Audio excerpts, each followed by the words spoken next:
Welcome or welcome back to Unpopular People. We believe that listening and learning from each other is key for personal development and success.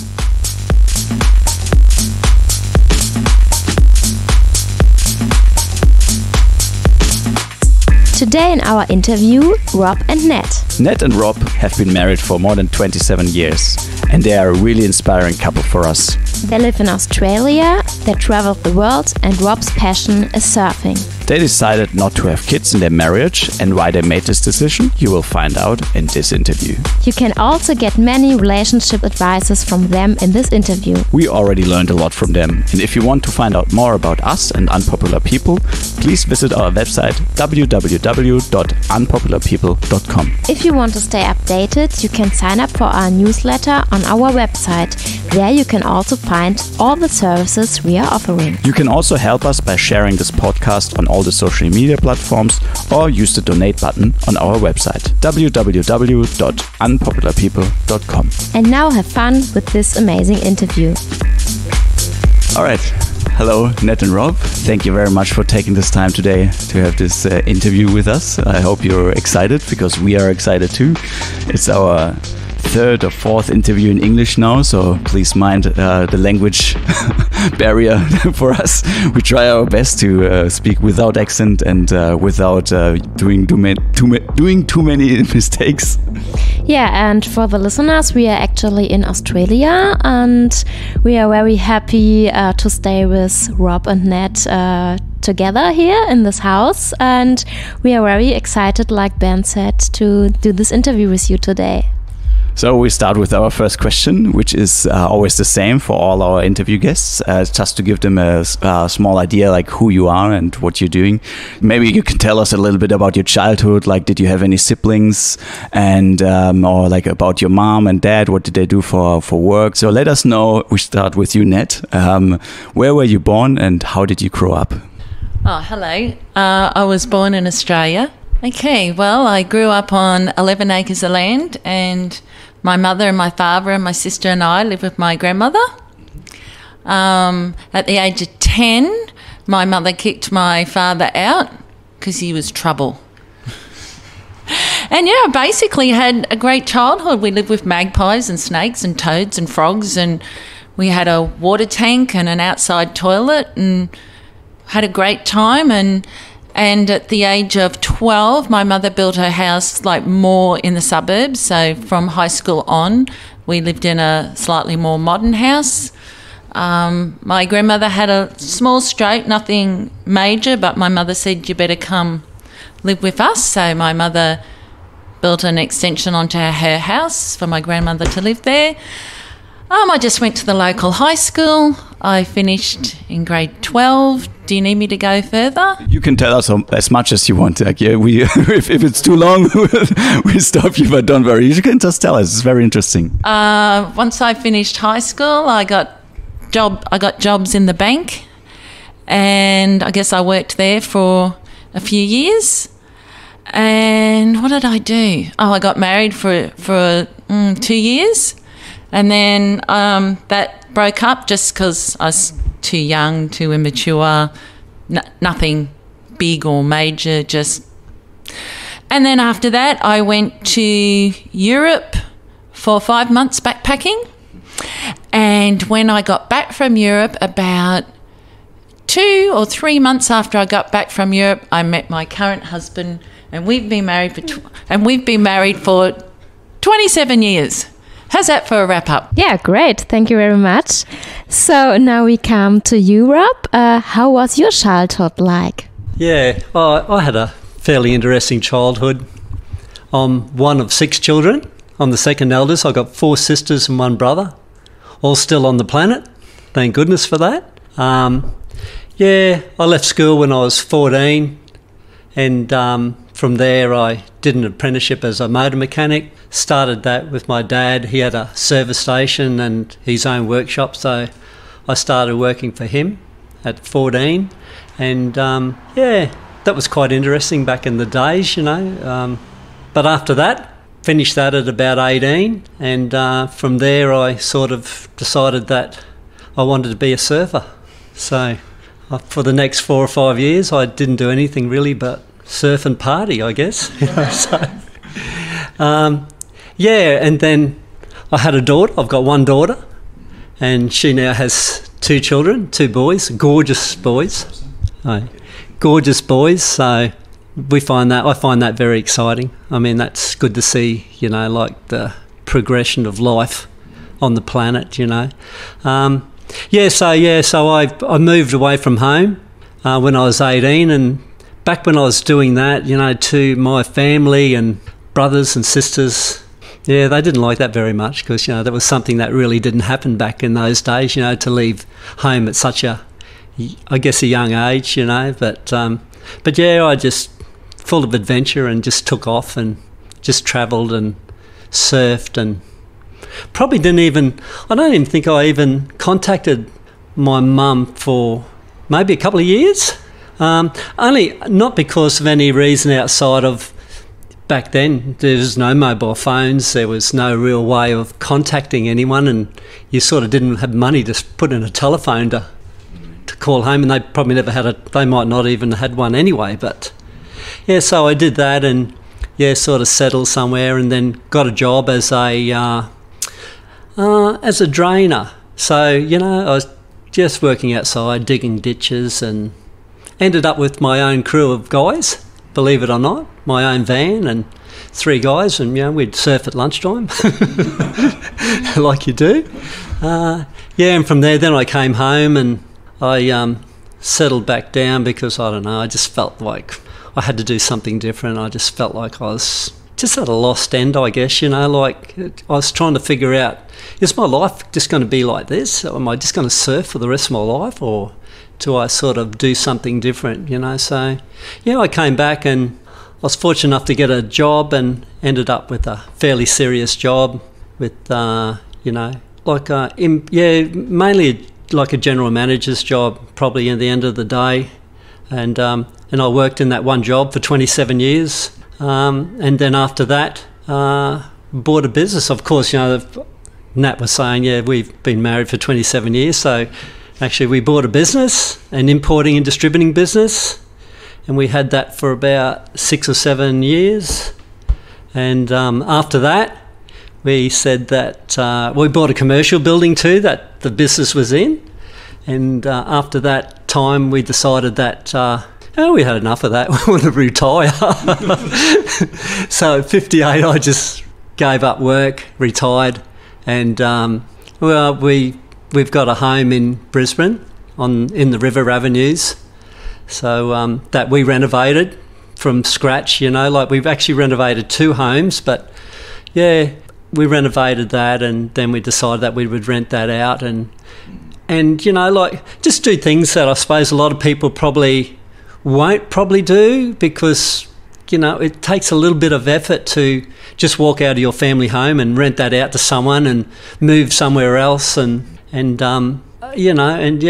did that mainly just so I could go surfing again, to be honest, so just while I still could. And so now we're up on the Sunshine Coast, which is about an hour north of Brisbane, or an hour north of where we did live. Did a lot of did some travelling. We've done a lot of travelling. Me and Nat have done quite a bit of travelling, quite a few countries around the world, but because we really like doing that, and we got another European trip planned for later. My dad died probably 5 years ago, which was very sad, but that's just the way life is, so I suppose it would be worse if you were to lose one of your children, so I guess at least that's the way life is supposedly meant to be. It just seems a shame that anyone has to die, so much fun being alive. You don't want to go.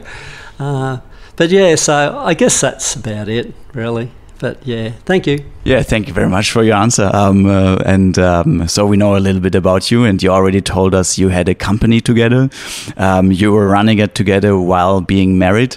And do you remember, like anyone can start first, do you remember the challenges you had, like also working as a couple? And because, I mean, we work together as a couple as well, and it's just very interesting to learn from someone else, like what you go through and how did you manage it? No, we worked well together, but I only worked like 2 or 3 days a week. So we weren't working 5 days a week together. So Rob worked the 5 days because someone had to be there, and I did the bookwork, and I really could have done that in one day, but I still used to go in about 2 or 3 days a week just to sort of help out and support. So we had fun working together. I mean, there was a few times, you know, when husbands ask your opinion and you give it to them and then they don't like it. And so I'd say, well, don't ask me.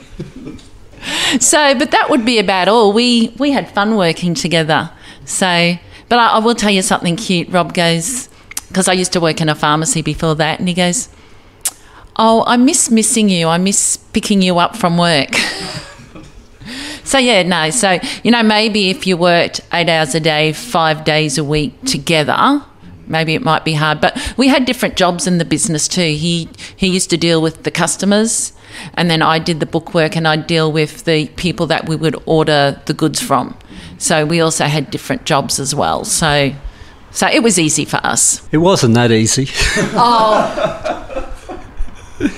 Yeah, like it's like any business. There's always challenges, you know, like, you know, I guess the fact that you have to be there and you have to be doing what needs to be done. There's nowhere to really hide, even though, you know, we did have like downtime that we could just take it easy and relax. But the other side of the coin is, I mean, if you don't have the stock on the shelf, if you don't have the money in the bank, if you don't collect the money off the customers, if you know, you've always got these worries if the stock doesn't turn up from overseas on time, if, you know, like there's always these small issues that can always get you, you know, and people don't pay you, you know, that's a bit annoying. But overall, I think it was probably, I think Nat would agree, I think it was probably one of the best things that we ever did. You know, we really enjoyed doing that, and, you know, the business also gave us, like, we bought a commercial building because we had the business. If we didn't have the business, we wouldn't have bought the commercial building. So that was just another thing, that experience that we got out of life, you know, to do that.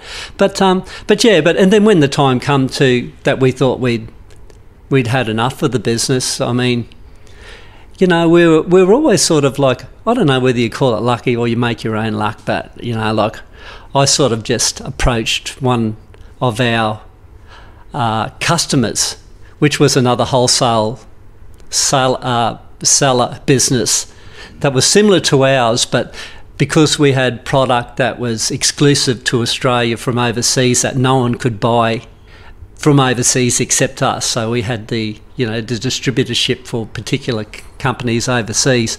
We were able to, we had other businesses that were actually our competitors that would buy our product off us, would have to, because they couldn't buy it anywhere else. So we were lucky that I was able to talk to one of them and just mention that, maybe I've had enough and I'm thinking about selling, and believe it or not, maybe 3 or 4 weeks after that, they came in and gave us an offer, and we said, "Yay, we're out of here!" You know, so that was it, and then from there, that's when we went to Europe for 3 months, I think, and actually went to Europe for 3 months, got home and thought, that was all right. Let's go for another 3 months. So we did that a couple of times, and then we moved up to the sunny coast. So, yeah, a great experience. Loved it. And how did it feel, and how was it when there were challenges for you with the business? So, I mean, when there were situations that you didn't know in advance that appeared and that you thought, oh God, oh shit, how should I handle this? So, do you have an advice for people who building up their business, or people who have a business, how they can handle these situations? How did you find the balance back in these situations? I can probably tell you one side and Rob can tell you the other side. If you don't like bookwork, either have an excellent bookkeeper or don't buy a business, because you have to know profit margins. If you're not making any profit, you don't have a business. So we had I don't know if you call it like a boutique computer system. It wasn't MyOb. Software, yeah. As software, and it would tell us every minute of the day how much profit we would make. So we could keep track of profit margins, money, everything. So what you always have to, you've got to keep your eye on the ball with the money, and then you just work it out from there. So this computer system was excellent, and it really made life easy for us. So that was my job, all to do with, okay, gee, the bill's getting high with the transport companies. Let's find a better one. Or foreign exchange, which we do. Let's find a better foreign exchange that has better rates, less commission. So that is, with a business, it's keeping eye on the money. Very, very important. So, Rob, you can tell the other side. Okay, yeah. How do you handle the stress of business? That's a good one. Probably, like Nat, she doesn't seem to feel stress, so I felt like I was probably taking all the stress and she was taking none of it, It was like, oh, well, what are we going to do now, Rob? So it was pretty much up to me, which, look, I didn't mind that. But I guess if you want to say, like, what would be a drama that we may have had, probably the biggest drama we had would have been one of our key suppliers from America decided they were going to sell out, and it's like, okay, so if someone buys them out, are they still going to want to honour the distributorship to us and whatever? So, and that was a fair bit of pressure, like, then you're sort of forced into having to communicate with these people and try and get some boundaries off them on whether, that we're still going to be able to do business with them like we were before, because without them, we don't have a business. So, I mean, then all of a sudden the money that you've invested in your business is all gone and your business is worth nothing. So how do you handle that sort of stress? I don't think you really handle it. You're just out of control. That's basically it. But I think Nat was really good at keeping, basically, I guess you sort of have to just have that look that, what will be will be. We've confronted a lot of things throughout our life, and you know what? Everything's always worked out. We've always managed to come up with a plan that would get us through that day. And if it didn't, so that's life. That's just another experience, whether I guess it's the same. I mean, if you break up in your marriage, I mean, that's another, you can have two ways of looking at that. You can take the down attitude, oh God, that's it, oh wow, whatever. Or you can just look at it as like, okay, that was another experience, so just get on with my life, be happy from day one and just go on. So that's the way I tried to approach business, and there was definitely days that were pretty dark, but yeah, always pull through.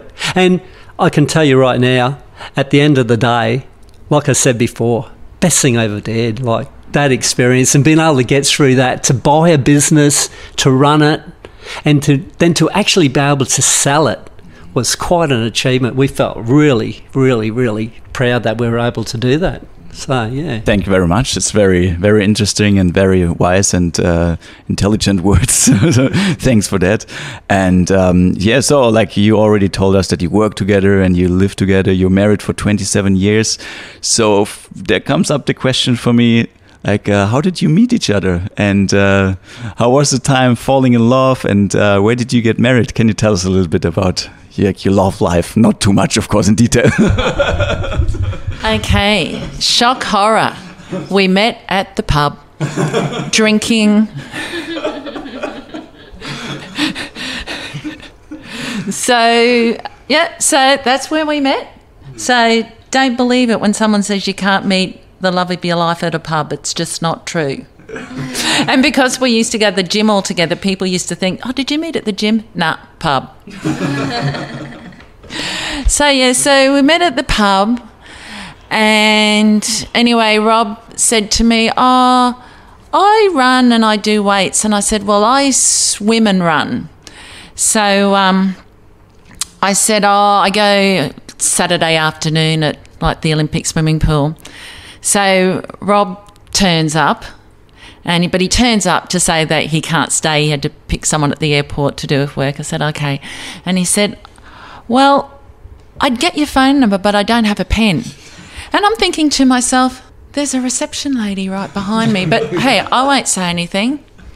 So he just said to me, oh, well, are you going to be at the pub next Friday night?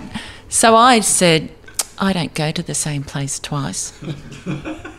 So anyway, the night he met me, I was with my friend Michelle, and she was the manager of the local shopping centre. So that's all Rob could do was contact the local shopping centre and contact my friend to get my phone number. Well, my friend got the wrong idea. She goes, I thought Nathalie liked him. He's ringing me, because Rob was quite shy and he couldn't sort of just come out and say, have you got Nathalie's phone number? And then anyway, my friend invited him over, and he came over and, oh, Rob, you want a beer and you want something to eat? And he's thinking, oh, no, how am I going to ask her for her phone number? And eventually Rob just had to blurt out and say, have you got Nat's phone number? So then he called me, and, you know, there was a few hanging around, and he goes, guess who this is? And I go, oh, Cameron? Oh, David? He goes, no, it's Rob. Rob. Oh, yes. So then he said he'd gone to the pub, and I thought, well, I better have a second look, you know. So, oh, yes, I can meet you there. And then I think the next day or 2 days later, he asked me to go to the coast, and he picked me up. And we went to the beach, he went surfing, and we had lunch and drinks, and then it was just, I don't know, after a week or two, it was sort of every day after that. Yeah, so it was fun. Fell in love at first sight. Well, you did anyway, love. There you go. What have you got to add? Oh. Well, I guess I can take off from there and just say how or where we got married, because that was part of the question. Yeah, we decided that we would go, because of surfing and that, we wanted to go to the Pipeline Masters in Hawaii. So Nat organised a holiday over there, so we went over to go to the Pipeline Masters and watch the contest and spend some time on Hawaii, on the north shore of Oahu in Hawaii. And while we were there, we decided that we would get married. So we didn't have anyone else there, just me and Nat. And we actually got married on Sunset Beach underneath a big palm tree. Organised a celebrant, organised a minister. We actually got the bus to our wedding, believe it or not. So we've got the local bus. It was only $1 too, I think, to get there. And so we got there, and there happened to be a couple of Canadian people walking along the beach, and we sort of grabbed a hold of them, and they became our witnesses and friends.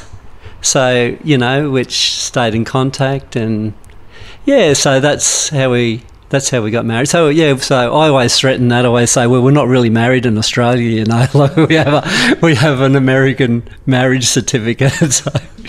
So that was fun too. But you know, coming home and telling everyone we got married while we were away, that was different. Mum was like, oh yeah, that'd be right, you know. So that's how it all happened. So I have a little bit more private question. So because being married for 27 years, so it's a very impressive time. So how do you handle it? Or what is the secret for staying for so long time, so happy, so great married? Because we know you are very happy persons. You you are a very great couple. So what is the secret? Do you have an advice or something special? Okay. Well, I guess now that we've come to the end, it's easy because you know each other for a long time. But you do have to express your opinions because, you know, if you keep something to yourself, that's when people walk out of a marriage because they haven't expressed their opinions, and then so the other person doesn't know what's going on, and so there's misunderstandings. But I guess it's important not to repeat the fight. So if you have a fight over something, you have a resolution and you move on. So, yes, so I do argue. So, but we don't have screaming fights or calling each other's names or swearing. We argue about the subject. So you got to we've never had those fights where you're swearing or smashing dishes or anything like that. We just argue and get over it and move on. So we have had arguments. Tend not to have so much, the longer you're together. Like, probably argue a lot the first couple of years you're together because you lived at home with mum and dad, or you lived by yourself, or you travelled, or, you were single, and all of a sudden you've got to live in the same house with someone. So there's that getting used to. But the other thing I like to say to people about marriage, it's work, but it shouldn't be hard work.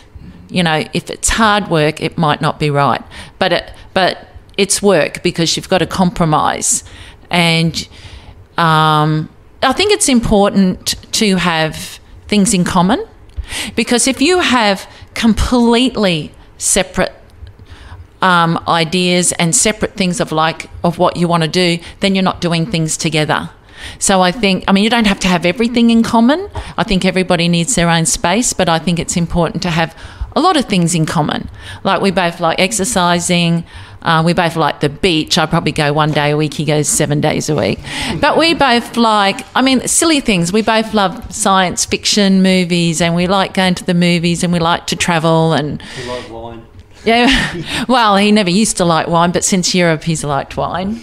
He was a bourbon man before that, but he still likes bourbon. But, yeah, so, just sitting here now, I think the whole thing's been pretty easy, but I guess there's been times, there's always times when your partner annoys you, and I'm sure I annoy him more than he annoys me. I can be quite annoying, but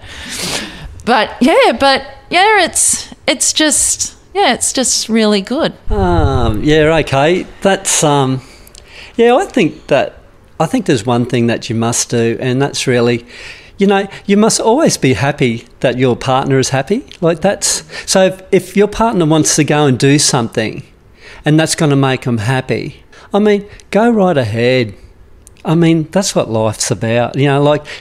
Don't restrict your partner just because you might think that you're not getting it your way.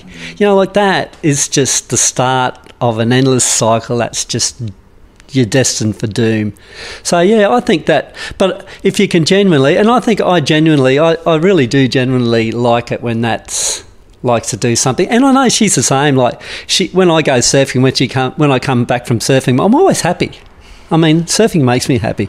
She always goes, "Oh, I love it when you go surfing. When you come back, you're always happy." But I suppose that's better than getting around the house with a frown on your face. So probably that's the other side of the coin. But I think that, and I just let Nat do whatever she wants, to be honest. And I think she pretty much lets me do whatever I want to, If we want to spend money, she wants to spend money, I go, whatever, She spends it. If I want to spend money, I go buy some surfboards, okay, I'll go and buy them. If she wants to go and buy some dresses, I just say, well, go and buy them. Don't tell me about it. Just don't ask me to look at them, that's all. I can't handle the shopping side of things. But, and I guess, And we both have different roles in our marriage. Nat likes to do things like organise trips overseas and do photo books and that sort of thing. I like laying around on the couch, going surfing, watching YouTube, and I really we got a good relationship. 27 years is a long time, but I'm not even bored one bit. I couldn't imagine life without Nat, actually. It's really good. Yeah, our roles are kind of in sync. Like the things that I like to do, whether it's like in the household, like to do as a couple, he doesn't, and the things he likes to do, I don't. So our roles are in sync. We're not arguing over the same role. And the other really important thing, which we don't do, but I've seen other couples do, and I don't know if this translates into German, but there's a saying, tit for tat. So one person says, I'm going to do that. So the wife says, I'm going to do that, and the husband's not happy with it. So he'll go, well, I'm going to do that. And then vice versa. We know a particular couple that does that, and that doesn't work because all you're doing is fighting and being spiteful. Yeah. So we've never done that either. It's really important that you compromise and are happy, because a marriage is compromise. You know, I mean, people fight with their own family members that they grow up. So it is about, you know, compromising and getting to a middle point. And like I said, the more things you have in common, the easier it is to do that. Thank you very much for those beautiful words. It's very, very inspiring, and I can surely and truly say for both of us, you're an inspiration for us. And so I'm wondering, like, is there any person when you look back into your life that was an inspiration for you? It could be like a parent or like also a movie star or whoever. Is there someone that comes up in your mind? You say like, oh, that was very, very like an inspiring person for me in my life. My mother and father were opposites, and so my mother always has some wise words for me. Pick someone that you like already and don't try to change them, because they might change for 2 weeks to try and please you, and they will go back to their old selves. So, you know, in a relationship, the first few months you realise that you like this person for whatever reasons, chemistry, but you want to change them and it's never going to work. So that was the wise words that my mother gave me. Don't try to change someone. Find someone that you like for the way they are. And obviously you never like 100% of someone's personality, but, you know, you want to get the majority part. So that was her wise words to me. Okay. I haven't had one person that would inspire me, because I've always liked to run my own race. But I've had a lot of people that have inspired me. So my goal has always been to know a person, a trait that they have is very interesting, or I really like, you know, that the way they might run their business, or the way that they might be in their home life, the way they might go to the gym, the way they might surf. And I try and pick pieces out of a lot of different people and then mould that into me to make the person that I am. So I haven't had one inspiration, but I would say that a lot of people have inspired me in different ways throughout my life to make me, I guess, the person I am today. So and I've always really tried not to look too much on the outside, but just do our own thing, you know, not be influenced by too much by what other people are doing or not doing. But, you know, I guess that's that saying, you know, be happy in your own skin. And that's my philosophy on life. Yeah, thank you. And when you look back to the time where you had this business together and also now, when you compare it and you think about your daily life, how your day looks like. So do you have routines? So a passion, you already heard from Rob, you really love the surfing. How does your day look like, and how did your day look like in the past? So what changed? Okay, well, being retired is kind of fun because you're not on a time schedule. So you do what you want when you want to do it. Like I have friends say to me, oh, aren't you bored? I go, no, not at all. I don't have to ask the boss when I want holidays or time off. I go to the gym, so I go to all my classes that I love, body balance, yoga, cycle, active core. So that's great for me to do. We love watching Netflix. We go to the movies. We go to the shops. We have wine and snacks and music a few afternoons a week. So, yeah, we just have fun and just do what we want. And before that, like, we had the business. So, you know, Rob worked 5 days a week. I work a couple of days a week. So those up a couple of days, I'd, you know, do the grocery shopping or you know, clean the house on those few other days. So, and we still did go to the gym and all of that sort of thing. Like, so before it would be, before or after work, or so. I guess apart from work, I guess not working's just giving you time that you can go to the gym during the day. You don't have to go before or after work, and you can go to the movies during the day instead of the weekend. So it just frees up time. Well, I guess, both worlds have been really exciting. I mean, I did really enjoy the work that I used to do. I'd really enjoyed the business that we had. But yeah, I'm really enjoying doing what we do now as well. So, I guess a couple of things.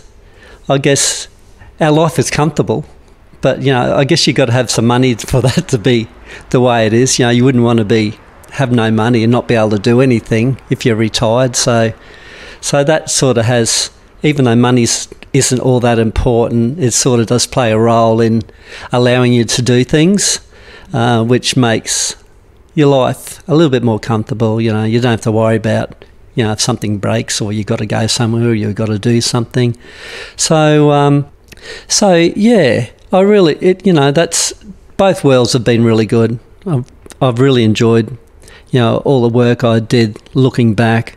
The job that I did was quite, for maybe 20 years, I probably worked, 10-hour days and Saturday as well. So I was working like 5.5 days a week and long days for quite a long time. So, and then on top of that, when I was doing that, I was also renovating houses. So, I would get home from work after a 10-hour day and probably spend 2 or 3 hours, putting ceilings up or walls up or whatever. But, when you're young, you got boundless amounts of energy. So use it or lose it, as they say. So, yeah, don't waste time. Don't waste time, because now I'm getting to the age I am now. I just don't want life to end. I mean, it's so much fun, and I feel like I've had a pretty good life, so I don't really want it to end. I'm not thinking about it ending, but, I'm just sort of saying that that's probably the one thing when you give up, when you stop work and you retire, it's like that part of your life is finished. So, I mean, it's not all good from that perspective, okay, I didn't see that coming, that part of my life, I'm not going back there. It's done. It starts. It's like bringing up kids, I suppose. Once your kids get to a certain age, it's like, oh, well, that's all over. I'm not going back there again. So they do have that. You do have that feeling that, oh God, that's all over now. You're sort of happy it's over, but the other side of the coin is that means that you're getting older. So that's not good. But anyway, thank you very much. What's also interesting for me is because you've traveled so much. You already said you've been to Europe several times when you were young, and when you now became mature, you grew up, let's say, and you went to Europe several times, and you've been to Europe several times, and so if you would have to leave Australia because for some reason you're not allowed to live here anymore, you had to leave Australia, which country would you choose to live in and why? I wouldn't mind where you came from, Neckargamund, but I'm afraid the winter's too cold for me. If it was another country, let's say Ireland, probably Hawaii. So not mainland United States. And even though I know Hawaii belongs to the United States, it is kind of like a country on its own. So, because Hawaii's got similar weather to us and nice beaches. So, probably Hawaii, I would think. But, I couldn't imagine really not living anywhere else. But, yeah. Oh, I don't even know how to answer that, because everywhere that I've been, I mean, Australia is, I don't know, we always say it, it's just such a good place to live that it's hard for me to look outside of Australia. But climate, depending on where you live in Australia, of course, like this area that we live in, which is in southeast Queensland, it's probably the pick of the climates. If you go south, Australia's such a big country. If you go south, it's going to be cold. If you go north, it's going to be extremely hot. So around southeast Queensland, it's probably got one of the best climates, I believe, in the world to live in. You know, the livability. I mean, the winters are mild. You know, there's not a winter that I'd wear shorts all year round, so I don't even put a pair of jeans on ever. And, you know, if you can stay out of the wind in the wintertime, it's really quite comfortable in the sun. The summers can get a little bit hot, but like I say, you go further north, you're going to be more than hot. You're going to be roasted. So, but yeah, as far as living somewhere else, I guess, look, I've probably got to say New Zealand, I guess, you know. Just from the perspective that I really like their attitude towards life over there. I just think that they're a little bit more easier going. Like our government is trying to put a little bit too many like regulation laws and don't go here, it's unsafe, don't do this, don't do that, and you know, and then heap the responsibility onto a certain part of the population, where New Zealand's still a little bit more free and easy like that, you know, like you don't have guardrails, like, you know, you can fall off the top of a mountain, they go, oh well, never mind, you know. So but here they wouldn't allow you to go to the top of that mountain, so I find that's restricted as a little bit. That's happened in the last probably 30 to 40 years. Maybe New Zealand will get the same, I don't know, you know, but that basically all comes from the government trying to protect themselves against people suing, I suppose, but, you know, which is unfortunate. Takes away a bit of freedom if you're an adventurous sort of a person. But yeah, so New Zealand, I guess, would be my choice. I'm not sure where, like, I'm not that keen on the cold in the South Island. New Zealand has good surf, so that's a plus. But probably around Tauranga, Mount Maunganui on the North Island, you know, that's an area that I have spent some time surfing and living, and I really liked it there. So, yeah, that's my choice. I have one more question about your travels, and then we come to our last questions as well. I wanted to ask first you, Nat, and then you, Rob, with your travels back in Europe. So you were around 26 when you traveled around Europe. So which countries did you see, and how was it? What was the difference when you came over years later, and how did you see how things developed over there? That's for you the question. And then for you, Rob, because you mentioned New Zealand, you were traveling through New Zealand, you told me before, with a car that you bought with $800, and then at the end you left with this $800 again. I want to hear this story as well, so we'll start with you, Nat, and then we go. Thanks. Okay, so when I was 26, I thought I'd grab a plane ticket, a Euro pass and a backpack, and I landed in England, London, flew into London. And after that, I went to a hostel in Bath, and one of the workers advertised for someone to share petrol in his car to drive around Wales, Scotland. So I went to Wales and Scotland, and that was great. And then parted ways, and then I caught a ferry to Ireland. Did a bit of hitchhiking around Ireland. To any of you young people out there, don't do it. This was a long time ago. Actually, back then, the Irish were quite poor, and a lot of the young people used to hitchhike everywhere because they couldn't afford cars. So I did that, and then after Ireland, I went to France, and it's a long time ago, probably can't remember the order of things, but I went to France, Germany, Italy, Spain, Turkey. I think that's all that I can remember. So basically I was just backpacking, and then with my Euro pass, I would just, I'd be at one place, I go to the train station, run into other backpackers and say, where are you going? And they'd tell me where they're going. I go, well, that sounds like fun, I'll go too. So because I went on my own, so I just used to tag along with other backpackers if they were sort of heading a similar direction that I wanted to, and made friends that way. We stayed in youth hostels, and I just absolutely had a ball, and it's the best way to travel, because in youth hostels you meet people from all over the world, so you find out how they live and what they're doing. So it was just like the best experience. Just had an absolute fabulous time. So, of course, 27 years... Oh, and I will add, I stayed at Benny's place, and Benny was only 4, and he was a very naughty boy. But his mother was wonderful, and we used to have French night and Italian night, which all included wine, of course. So that was absolutely wonderful. Then met my husband not long after I got back. We got married probably 18 months later. Then we've done all our other little trips to all sorts of different places. And then when we retired, I said, come on, let's go back to Europe. And so our first trip, we spent about a month in Italy. Do you want me to name the places I went to in Italy? Or if you still remember them, it's fine. But if you don't have to go in too much into detail, just like... Oh, no, I remember. We spent a week in Rome. Then we spent a week in Pugliano Amere. Then we spent a week in San Gimignano. And then after San Gimignano, we went to Bellagio. And then we went to Padua.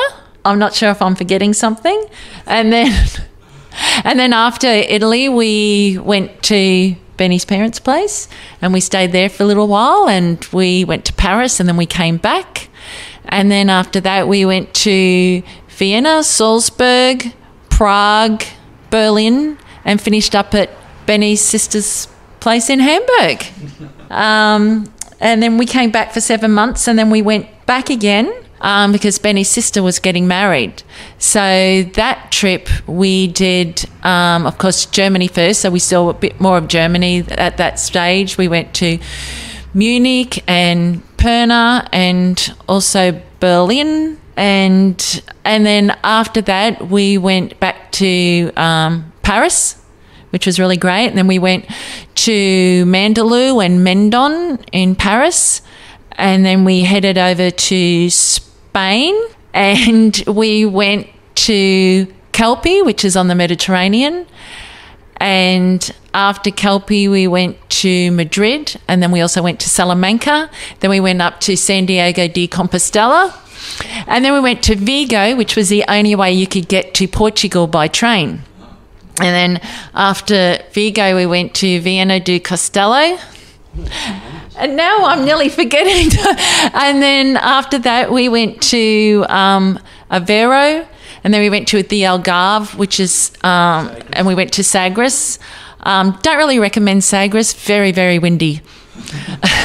and then after Sagres, we went to Belle-Île, which is like a surfing area, and then we finished up in Lisbon. Oh, also we went to San Sebastian in Spain too.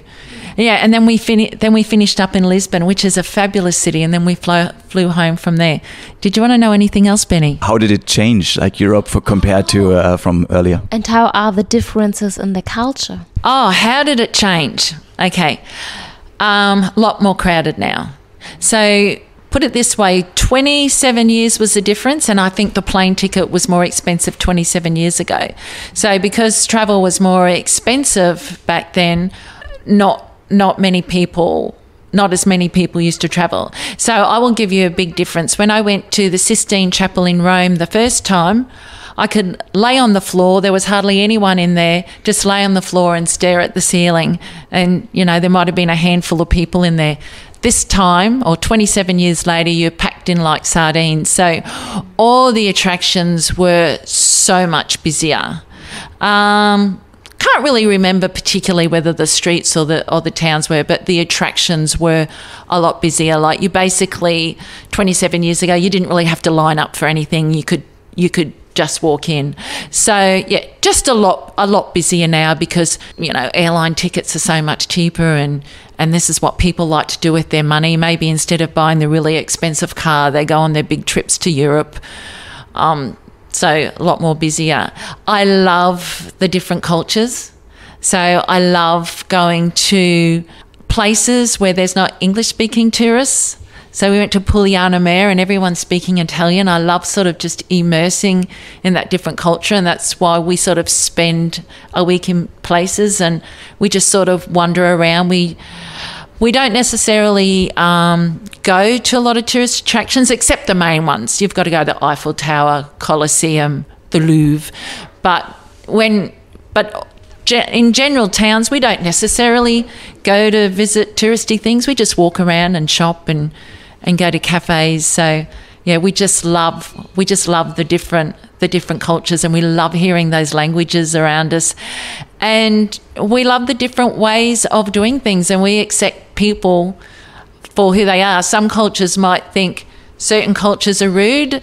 We don't think that way. We just think that's the way they are, and we even like giggle about it. So yeah, we just love the different cultures. We really, really enjoy it.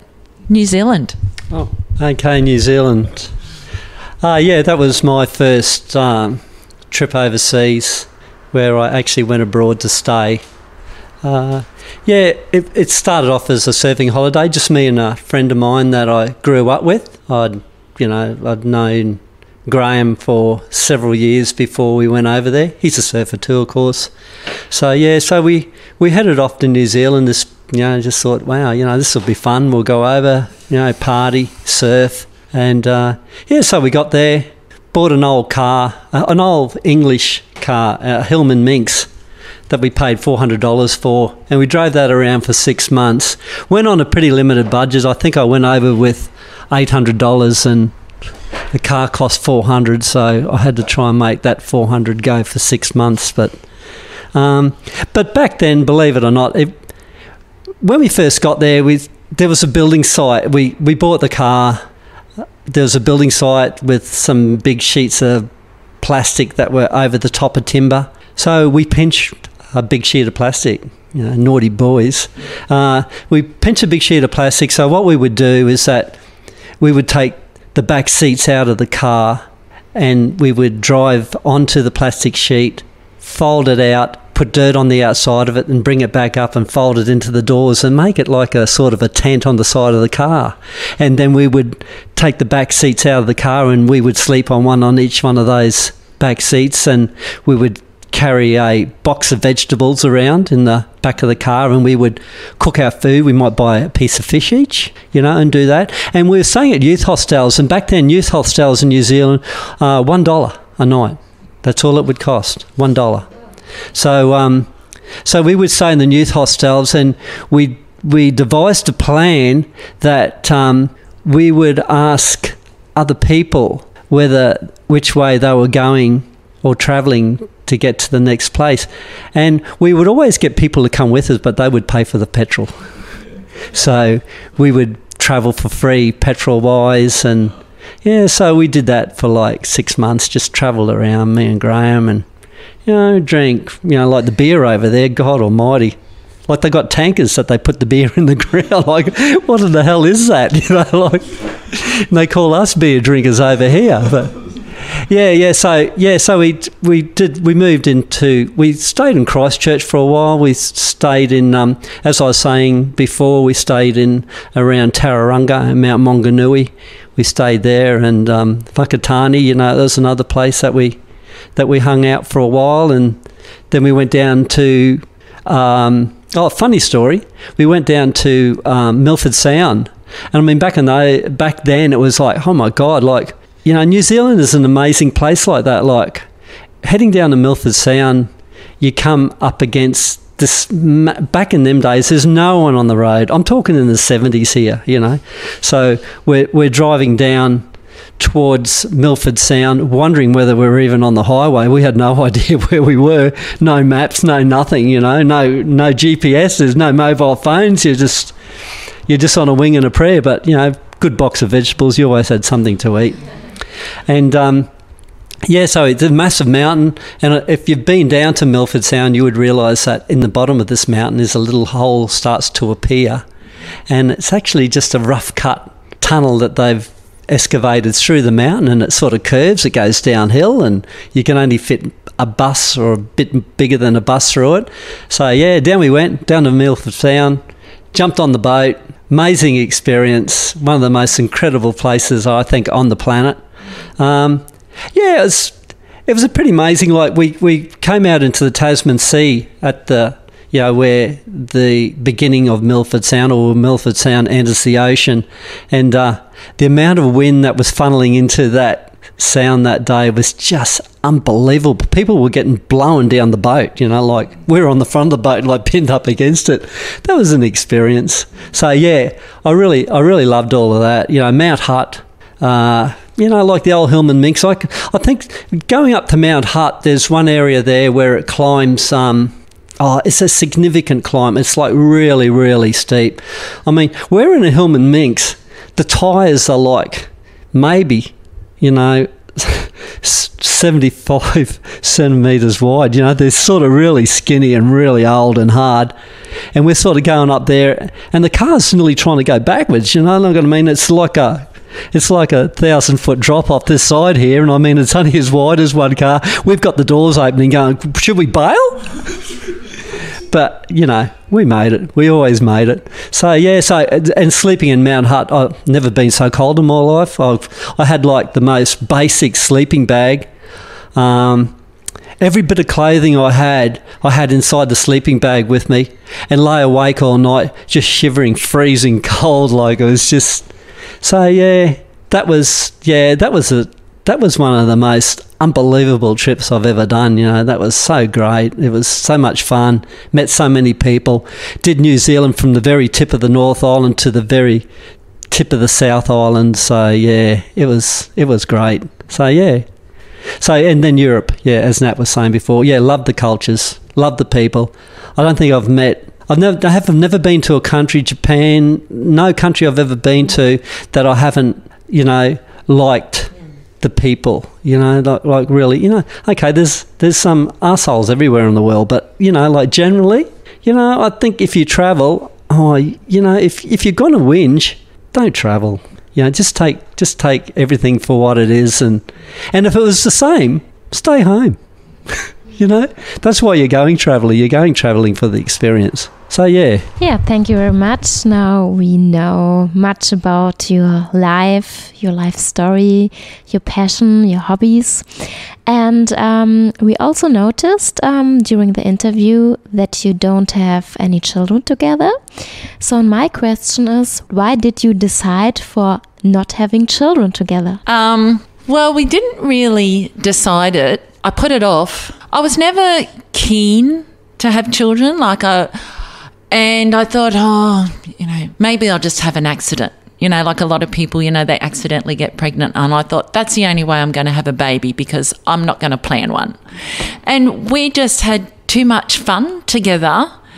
And then I woke up one morning on my 36th birthday and I went, oh, it's too late now, because I didn't want to be, you know, someone having a child in their 40s or anything like that. I mean, that suits some people, but that wasn't what I wanted. So it really just was an accident, basically, opposite of an accident. It was an accident that we didn't have any because we didn't plan to have any.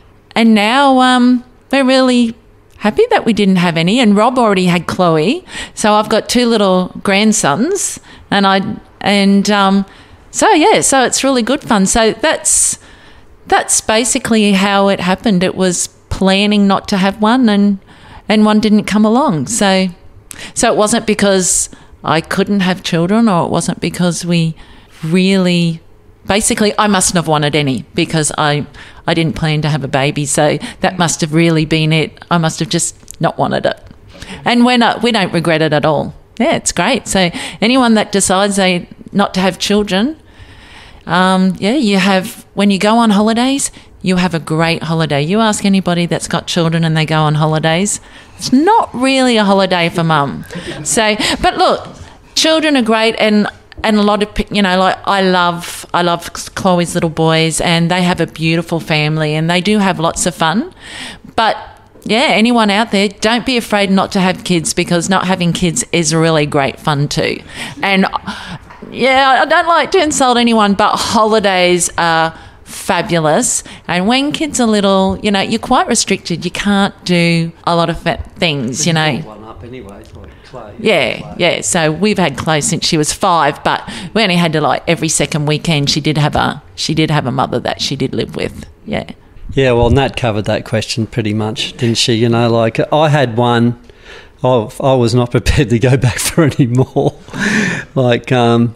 If you have children, you love them to death, but, it's a massive commitment, and it's something that you got to carry with you for the rest of your life. It's total exposure to a part of life that can be, you feel their pain, everything that happens to them, you feel, which is, some people handle that better than others, but, oh God, you get a lot of enjoyment out of them, but grandkids are the best because there seems to be this disconnection and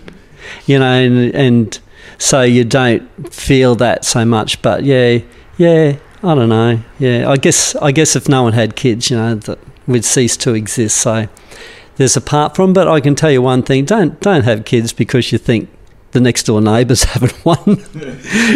That's a bad mistake to make. Have a really good think about it before you do. Because it's not like you can give one back. Oh, I don't think I like this. You actually just set that up for the rest of your life. So think seriously. Thank you very much for your answers, and I would have so many more questions. And yeah, me too. There's coming so many more questions up now, but we'll have a nice dinner later on, and we can ask you more questions. And I think if the listeners want to know more about you, they can contact us, and we will probably, if there's a question comes up more often, we will forward it to you. So thank you very much for your time so far. We will wrap this up, and we will always ask the same questions in the end that we ask also all our guests. So just talking about kids and school, we ask our guests, imagine you would have your own school and you would have to choose the subjects. And it wouldn't have to be you have the normal subjects of class like math and English and whatever, science and all those kind of things. What is your opinion about this, and what would you add if you would have to add anything to those subjects? And imagine also values or things you learned from yourself in your life that you want to pass on to the children. What is important in life? What should they learn in school already? I would add yoga. Definitely I would add yoga. The other thing I think that they don't teach in school, or what they have been teaching the last, 10, 15 years, everyone's special. You're special. It's not true at all.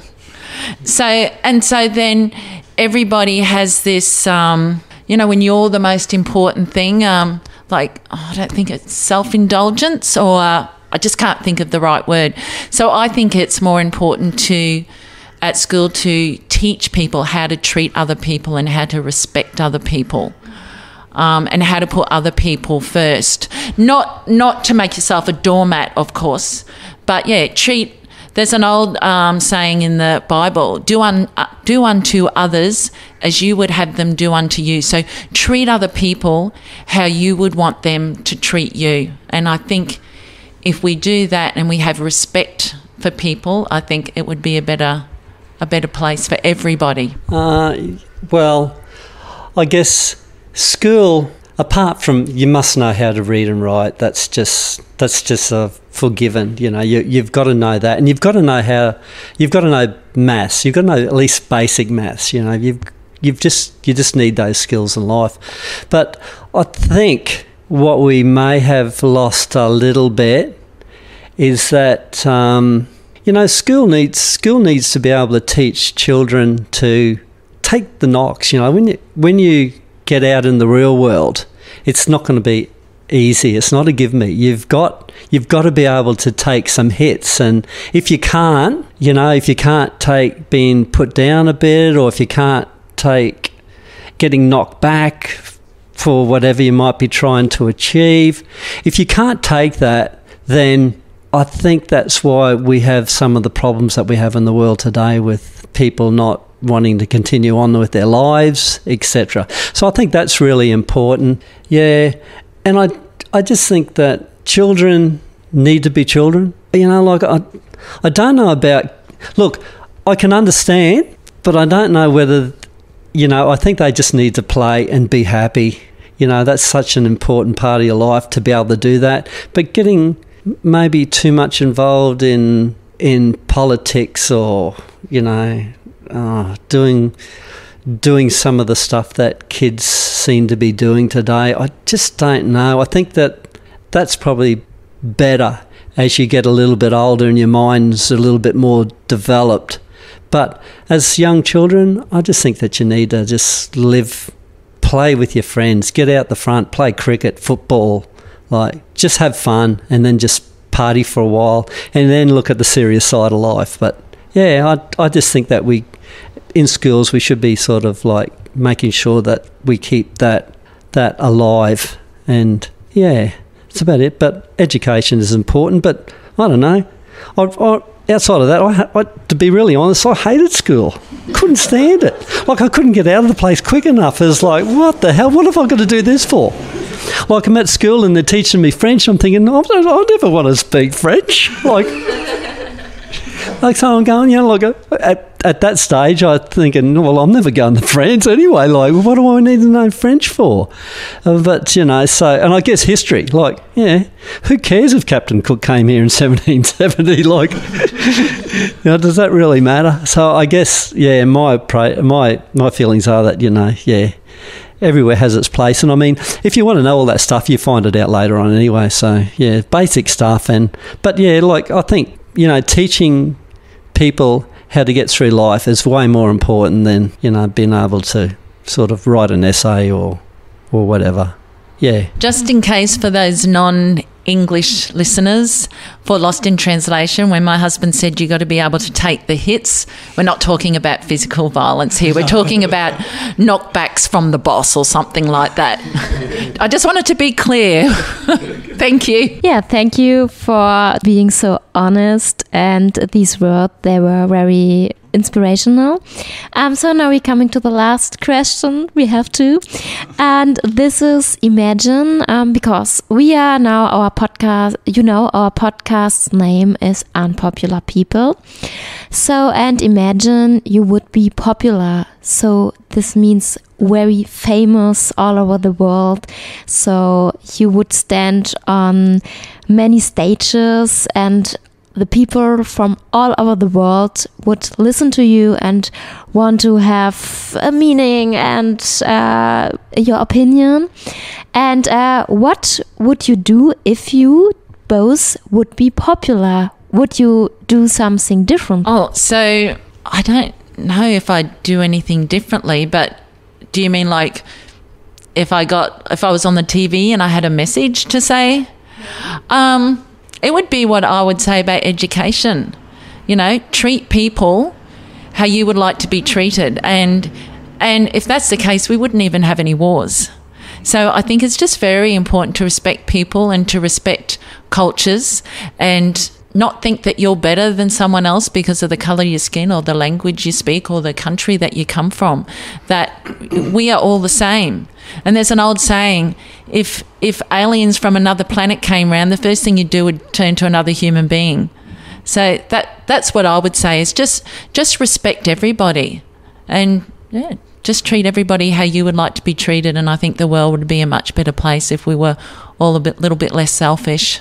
Oh, for me, I think it'd be very hard to know how you would be if you were a famous person or a popular person, because you'd have to be in that position to know whether that would change you or what influence that may have on you.